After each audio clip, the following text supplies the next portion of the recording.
Pardon the really awful angle. Right now my setup is like my phone balanced on my MacBook, balanced on my pillow, balanced on another pillow, balanced on my bolster, balanced on my blanket. It's kind of a weird angle, a little bit of a low angle, but it's okay. I mean, a lot of you have mommy issues. It's okay, I'm here to be an overbearing figure that you can look up to. This is by no means an invitation to call me your mother. I have too many responsibilities already. I can't breastfeed y'all. It's just one of the many things that I lack. So today I'm going to talk about something that I don't really make videos on. This video is going to be really specific. It's my thoughts about thriller books. I actually never really liked thriller books because I'm low-key easily triggered by like very sensitive issues. A lot of thriller novels have very graphic things happening in them, but like recently, this past month or something, I don't know, something just clicked and I really got into thriller novels. It's really intriguing. I really like it. As many of you know, I'm into tea. I love gossip. I love hot goss. Maybe that's why it links to my need to know more about these people killing or whatever. Your sister just killed someone? Let me know the deets first. Police? Perlin. That's the rule that you must know in your lives. Police? No. Perlin. PNP. I read 2 books. One of the books is called Confessions on the 745 and the other book is called My Sister the Serial Killer. Confessions on the 745 is basically this thriller about secrets. It's about like everyone having secrets, and there's different perspectives. There's the perspective of this lady who's she's a power mom and she has this family and husband and she works really hard. She's one of the main characters. Basically okay, I'm gonna spoil it a little bit.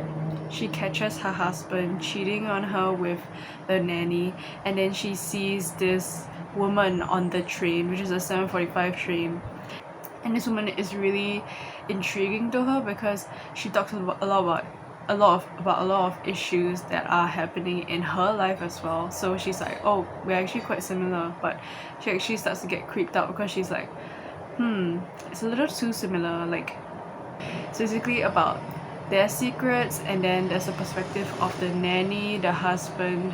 There are other perspectives also, like the perspective of the woman that she meets on the train. So yeah, it's just about how they're all tangled up in this web of secrets, as there is. And you would say that it's like a domestic thriller. Basically, this woman, she finds out that her husband's cheating on her with the nanny, and a few weeks later, or like some time passes, and then nanny disappears. And so I told you that she meets this mysterious woman on the train. This woman actually messages her and asks her, yo, let's go out for a drink. And we have no idea who this lady is, and at the end of the book we find out that this woman on the train, she's actually the main character's, like the wife's half sister, and the nanny is her sister. And they're basically like con people, like they con people. And that, I mean, okay, like what I'm telling you is just like facts and it doesn't sound very exciting, but there were a lot of things that happened, and I will admit, like at some points when they revealed some plot points, like for example, because at first the woman on the train was introduced as Martha, but another character's perspective from when she was 15 years old, called Pearl, she ended up being Martha. So there's always that thing in thrillers where it's like just like an unreliable narrator, and I quite like that. That's fine. The second book is So I was actually more excited for this book. Like, I heard a lot of hype about it on like TikTok. I read the reviews on Goodreads and everyone was like, oh no, it's so good, I like it. It's like supposed to be comical, satirical. It follows this nurse whose sister is a serial killer, and you just follow through her perspective of trying to keep her sister safe, or like others safe from the sister. This nurse, her sister, kills people, and it's not outright that she is like a serial killer. It's just how it started is because their father was abusive, and then they worked together to kind of kill him, but it was in the spur of the moment. It wasn't like a serial killery thing, but that's where it all started lah. Like then the next time that the sister killed was when her boyfriend supposedly was violent towards her and she stabbed her with her father's knife. Just kind of wow, okay. And then after that it just kept happening, and the main character, the nurse, she suspects that it's not what it is, like, because the serial killer sister keeps saying that like the guys, they are the one to attack her first, then she attacks back in self-defense. But the nurse kind of like looks into the boyfriends and she's like, oh, these boyfriends don't seem like the kind of people who would attack. Like, some do, but some don't. So she was thinking, yeah, okay, maybe my sister's on a murder spree or whatever. And so this whole book, like, it starts when the nurse has this crush on a doctor at her hospital, and then the sister was just like the serial killer. She's like really pretty and like really beautiful, and her mom loves her a lot, and she basically always like gets what she wants using her charisma and her beauty. So the nurse has a crush on this doctor, and one day the sister visits the hospital, and basically, since she's like this really beautiful woman, the doctor obviously like likes her lah. Then they go on a date and then they hang out, and the nurse starts getting like worried or like shit, because she recently helped the sister get rid of a body that she said that she supposedly self-defense herself from. So she's worried that the doctor would get into something like that. So to cut the story short, something like that does happen, but basically she tries to attack him, but he stabs her back, and then he calls the nurse, and then he was like, because the nurse tries to warn him before, because the nurse is like, she's really enamored with the doctor, so she did warn him like, oh, she has, like, the sister has attacked people before, so just be careful. But he didn't really take notice until she tried to attack him, and then the nurse basically came, and then but she helped her sister instead, and she told the doctor, please don't say anything.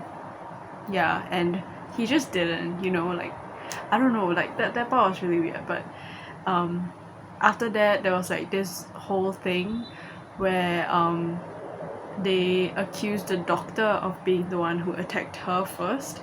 So then the doctor got put into jail, and basically the conclusion of the story is the nurse will always be on the sister's side no matter what.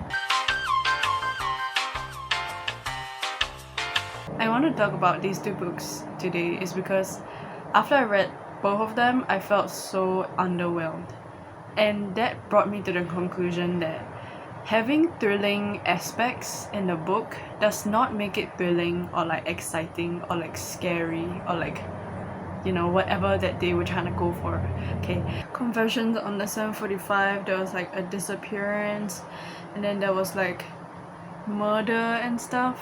My Sister the Serial Killer, I mean, it's in the title.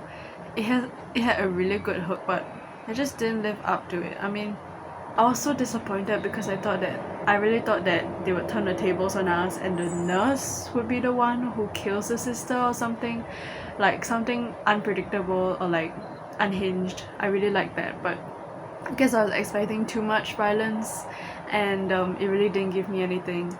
I mean, it was like a casual read. It was like a slice of life almost, like the mood. For me, Confessions under 745, it felt more like an action story. I don't know, like a piece of fiction. Things just happened, and I wasn't really like scared or like thrilled. I was just like, okay, it's just like things are just happening, and I don't care. I mean, there were like a bit of twists here and there, but they didn't really like blow my mind. But it wasn't scary. It was just like, okay, like this happened, like nothing really dramatic happened. So I was like so disappointed. Yeah, so I mean, this brought me to the conclusion that really, like, even if you have like murders or like really dramatic family, it's not thrilling. Like, you gotta have some twists and turns and like draw me in. It might also be that I don't relate to these characters because in Confessions on the 745, they were all like adults. Mom was an adult, so I didn't really like relate, and my sister, the serial killer, like, she's an adult, so maybe I didn't really get it. And I would back this up by saying that one of like my highly rated thriller books, one of them is called The Last Time I Lied by Riley Sager, or Sager, sorry, I don't know how to pronounce, but it was about like these group of teenage girls at camp, and something bad happened and you don't know. But yeah, I really like that one. Like, there were so many twists, like nice twists and turns. I also like it when the characters are like revealed to be morally grey or like no morals at all. But in these books, I didn't feel disgusted with anyone, so what was the point? I realized that in a lot of thriller books that I like the morally grey characters. I like the people who are like unhinged, like they are like not normal, and I love it. I love the crazy people. Another book that I recently read that was quite good is called In My Dreams I Hold a Knife. The main character, she's quite morally grey. I'm really disappointed that I spent time reading these books. This was a little bit of a strange video, but I mean, hopefully you guys are entertained. And if you do want to pick up a book or like get into reading, you could read the recommendations, because I remember that The Last Time I Lied really got me back into it. Like, I really wanted to read more after that. I feel like this has put me off reading. Like, I'm so sad because I was really like, I specifically picked these books to read because I read that they were worth my time, but like, you know, disappointment. Also, I have plucked out all my posters. There used to be movie posters here, and I'm thinking what to do next. I actually used a ruler and I scraped off all the freaking blue tack. Like, my sister's wall has a lot. Still thinking what to do, like how to design it. I'm not gonna repaint it. I don't want to put any blue tack up because that was really freaking gross. I was thinking of putting like a nice picture tapestry thing here. But yeah, if you guys have any suggestions, leave them in the comments. Alright, hope you guys are doing well. End of video.